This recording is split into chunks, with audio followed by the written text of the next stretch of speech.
We were looking at goods market equilibrium, where we said the equilibrium condition for the goods market is, if we go back, so we talked about the equilibrium condition for the goods market is Z is equal to Y, where Z represents demand for goods or aggregate demand, and Y represents output or income. And then we looked at how do we find the equilibrium level of output in the goods market model. We said, first let's look at how do we find the equilibrium level of output mathematically. For that, we said we just set Z is equal to Y to determine equilibrium output, and we found that over here as this. Now I want to look at how do we determine equilibrium level of output in our goods market model graphically.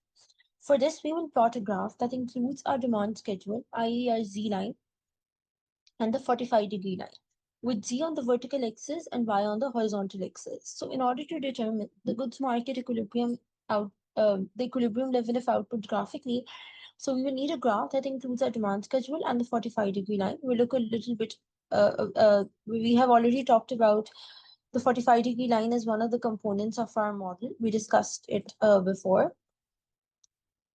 So we need to plot a graph that includes the demand schedule and the 45-degree line in the YZ plane. Equilibrium output will occur at the intersection of this 45-degree line and the demand schedule, as this intersection will locate the only point at which Z, given by a demand schedule, is equal to Y, which is the goods market equilibrium condition Z is Y. So let's now graphically find equilibrium Y in our standard goods market model. Now, graphically, like we said, goods market equilibrium is given at intersection of 45-degree line and demand schedule. We've already discussed the 45-degree line, that the equation of the 45-degree line in the YZ plane is Z is equal to Y.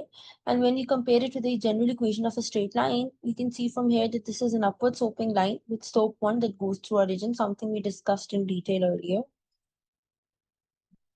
Here we discussed this, right? In the YZ plane, equation of 45-degree line is Z is equal to Y. It's an upward sloping line with slope 1 that goes through origin. So we already looked at this in detail. So now our demand schedule in the standard goods market model, we found this as our demand schedule. If we again go back, here we found our demand schedule in our standard goods market model, right? So here we have this. Now here we can see that Z is a linear function of Y. So its graph will be a straight line in the YZ plane. And if we compare it to the general equation of a straight line, you can see the vertical intercept is C0 minus C1 T bar plus I bar plus G bar, our autonomous spinding, which we're assuming is positive. And our slope is C1. Right, the coefficient of Y, which we're plotting on the x-axis. And since MPC is between 0 and 1, so the slope, which is equal to MPC in this model, is between 0 and 1. Since the slope is greater than 0, so when we plot the demand schedule, it will be upward sloping. And because the slope is less than 1, it will be flatter than the 45-degree line, which has slope 1. So if we now graphically want to show our equilibrium level of output, on the vertical axis we have Z, on the horizontal axis we have Y. So we plot our 45-degree line Z is equal to Y. So this is our 45-degree line, which has a slope 1. It's an upward sloping line with slope 1 that passes through the origin. So this is our 45-degree line. And then we have our demand schedule, which in our standard goods market model has slope C1, which is positive. So it's upward sloping. And because C1 is less than 1, so it's flatter than the 45-degree line, which has slope 1. And the vertical intercept is autonomous spending, which is assumed to be positive. And then once we have plotted our two main components, the demand schedule with its slope and vertical intercept and the 45-degree line with its slope 1, then we know equilibrium occurs at the intersection of the 45-degree line and the demand schedule. So this is the equilibrium point, and this is the equilibrium level of output. Now just one more thing to add here. In equilibrium, demand which is on vertical axis is equal to output which is on horizontal axis, because remember the equilibrium condition is Kz is equal to Y, right? So in equilibrium, demand which is on vertical axis is equal to output which is on horizontal axis.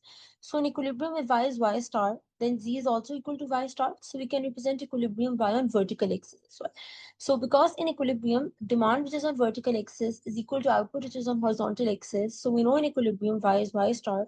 So we can represent this equilibrium level of output on the vertical axis as well, like this.